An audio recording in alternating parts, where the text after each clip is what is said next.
नमस्कार, जय हिंद। मैं मोहन पाठक और बात करेंगे राज्यपाल की शक्तियों के बारे में। सुप्रीम कोर्ट ने क्या ऑर्डर जारी किया है? क्या संविधान में कुछ बदलाव की ज़रूरत है, या जो राज्यपाल द्वारा कृत्य किए जाते हैं, राज्यपालों द्वारा राज्यों की सरकार पर निगरानी की जाती है, या उनके द्वारा पास किए गए बिलों पर सिग्नेचर ना करके उनको पॉकेट वीटो, जो वीटो पावर होता है, उसका इस्तेमाल कर लेना, उन सारी चीज़ों को लेकर सुप्रीम कोर्ट सख्त हो गया। चर्चा में क्यों है पूरा मामला? तो आपको बता दें कि भारत के सर्वोच्च न्यायालय ने तमिलनाडु राज्य बनाम तमिलनाडु के राज्यपाल मामले में स्पष्ट किया है कि अनुच्छेद 200 के अनुसार राज्यपालों को स्वतंत्र विवेक के बिना मंत्रिपरिषद की सहायता और सलाह के अनुसार समयबद्ध तरीके से राज्य के विधेयकों पर कार्य करना चाहिए, यानी कि हमेशा अपनी मनमानी नहीं करनी चाहिए। तमिलनाडु के राज्यपाल ने 10 विधेयकों को मंजूरी नहीं दी, जिससे अनुच्छेद 200 के तहत कार्रवाई में देरी हुई। राज्य सरकार ने संवैधानिक उल्लंघन और शासन में व्यवधान का हवाला देते हुए इसे चुनौती दे दी थी। राज्यपाल द्वारा स्वीकृत न दिए जाने के बाद तमिलनाडु विधानसभा ने विधेयकों को पुनः पारित कर वापस भेज दिया। स्वीकृति देने या टिप्पणियों के साथ उन्हें वापस भेजने के बजाय राज्यपाल ने उन्हें राष्ट्रपति के पास भेज दिया। सर्वोच्च न्यायालय ने इस मामले में क्या कहा? तमिलनाडु के राज्यपाल द्वारा पुनः अधिनियमित विधेयकों को राष्ट्रपति के पास भेजने को कानूनी रूप से त्रुटिपूर्ण बताया है, यानी कि ये गलत बताया, असंवैधानिक बताया। क्योंकि रूल्स क्या हैं वो भी मैं आपको बताऊंगा। न्यायालय ने फैसला सुनाया कि अनुच्छेद 200 के अंतर्गत पूर्ण वीटो या पॉकेट वीटो की कोई अवधारणा नहीं है, तथा कहा जाता है कि राज्यपाल विधेयकों पर कार्रवाई में अनिश्चित काल तक देरी नहीं कर सकते हैं। विधेयक यानी कि जो कानून, अगर कोई राज्य कोई कानून बना रहा है तो उस कानून को राज्यपाल द्वारा रोकना सही नहीं है, या उसे अनिश्चित काल तक रोक देना, यानी कि जेब में रख लीजिए पॉकेट वीटो का इस्तेमाल करके, और फिर उस पर कोई चर्चा ही ना हो।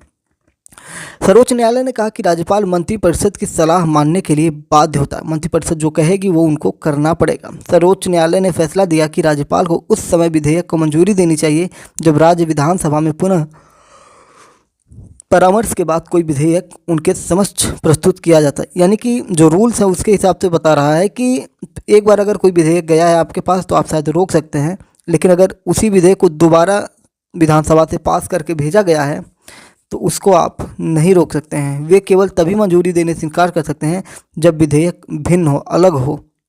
सर्वोच्च न्यायालय ने विधेयकों पर विचार करते समय राज्यपालों के लिए स्पष्ट समय सीमा निर्धारित की है, जिसमें 1 माह के भीतर स्वीकृति रोकने, राज्य मंत्रिमंडल की सलाह के विरुद्ध कार्य करने पर 3 माह तथा पुनर्विचार के बाद पुनः प्रस्तुत किए गए विधेयकों के लिए 1 माह का समय दिया गया है।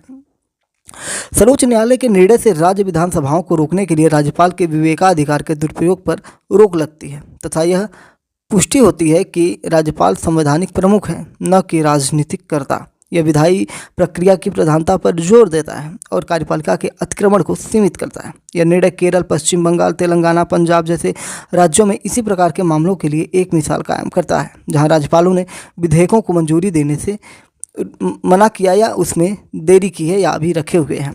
अनुच्छेद 200 क्या कहता है? जो हमारे संविधान में शक्तियां हैं उनके हिसाब से अनुच्छेद 200 कहता है कि राज्य विधानमंडल द्वारा पारित विधेयकों को से निपटने के लिए राज्यपाल के पास महत्वपूर्ण शक्तियां हैं। विधेयक प्राप्त होने पर राज्यपाल निम्नलिखित में से कोई एक कार्यवाही कर सकता है। पहला, राज्यपाल विधेयक को मंजूरी दे सकते हैं जिससे वह कानून बन जाएगा। राज्यपाल के पास विधेयक पर स्वीकृति देने से इनकार करने का अधिकार है।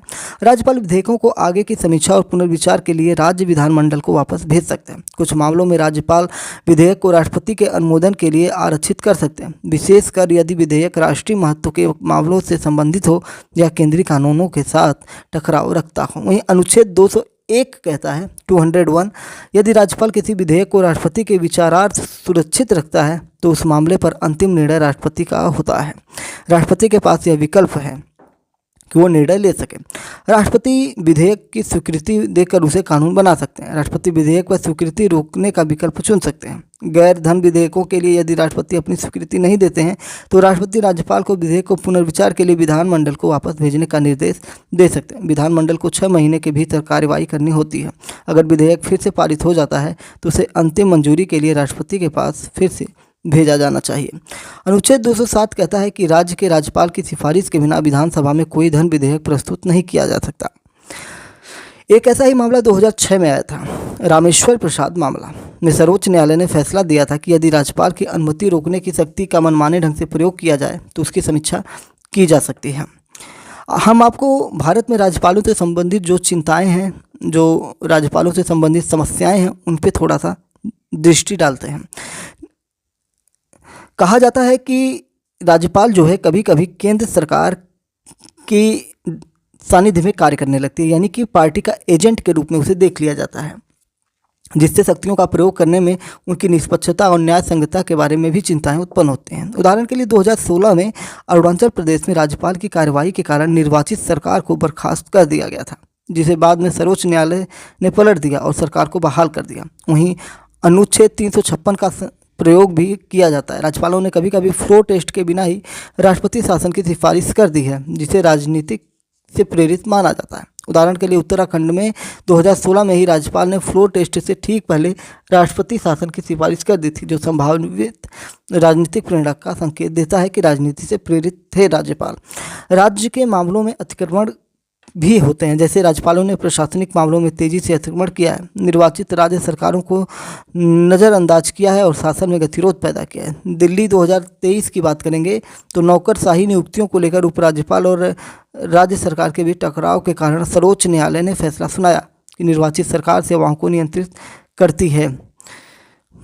मतलब जितनी भी सेवाएं हैं उसको जो चुनी हुई सरकार है वो नियंत्रित करेगी, ना कि राज्यपाल नियंत्रित करेंगे। वहीं विश्वविद्यालयों में भी इनका एक अहम योगदान होता है।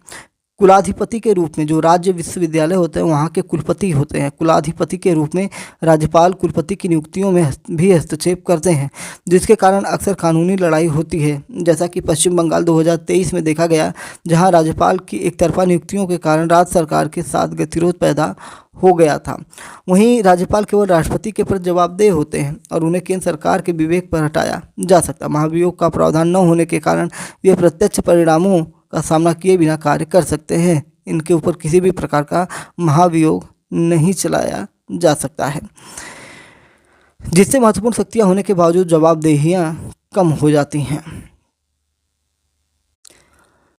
राज्यपाल की शक्तियों से संबंधित या राज्यपाल से संबंधित कुछ समितियां बनी थीं, उन समितियों की चर्चा हम कर लेते हैं। एक समिति बनी थी 1988 में, सरकारिया आयोग।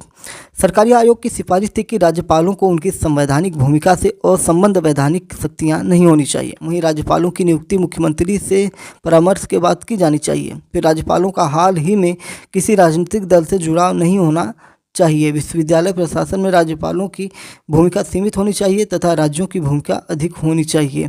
एक और इसी प्रकार का केस था पुंछी आयोग 2010। पुंछी आयोग समिति ने क्या कहा था? उसने कहा कि राज्यपालों को विधेयकों पर एक निश्चित समय सीमा के लिए 6 महीने के भीतर कार्रवाई कर देनी चाहिए और अनुच्छेद 356 जो राष्ट्रपति शासन है के दुरुपयोग के विरुद्ध कड़े सुरक्षा उपाय होने चाहिए।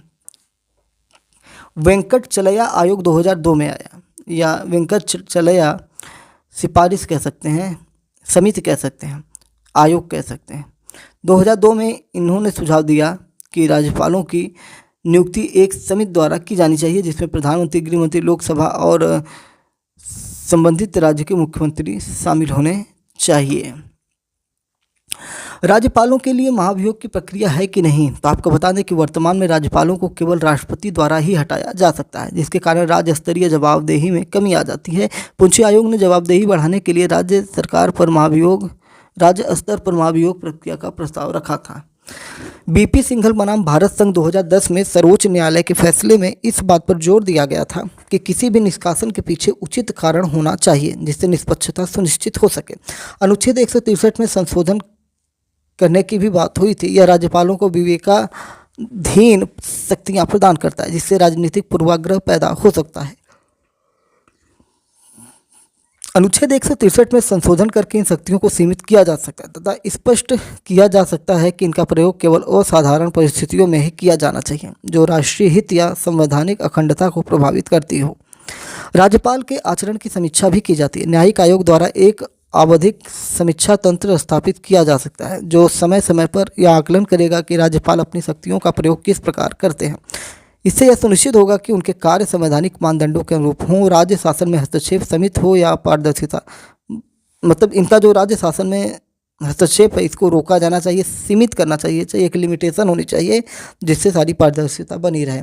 वहीं दुरुपयोग को रोकने के लिए जैसे राष्ट्रपति शासन की सिफारिश में राज्यपाल कभी कभी फ्लोर टेस्ट से पहले ही सिफारिश कर देते हैं, तो इसमें विवेक का प्रयोग विवेकपूर्ण तरीके से किया जाना चाहिए, वस्तुनिष्ठ सामग्री द्वारा समर्थित होना चाहिए तथा न्यायिक जांच में के लिए खुला रहना चाहिए, जैसा कि SR बोम्मई मामले 1994 में कहा गया है।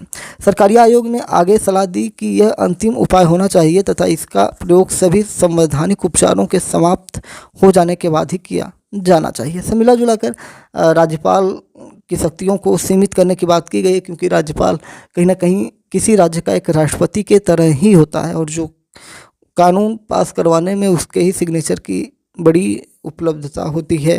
उम्मीद है कि चीज़ें समझ में आई होंगी। चैनल पर नए हो तो MPS हिंदी को सब्सक्राइब करके डेली करंट अफेयर्स और न्यूज़ एनालिसिस के लिए हमारे साथ जुड़ सकते हैं। जय नमस्कार, भारत माता की जय।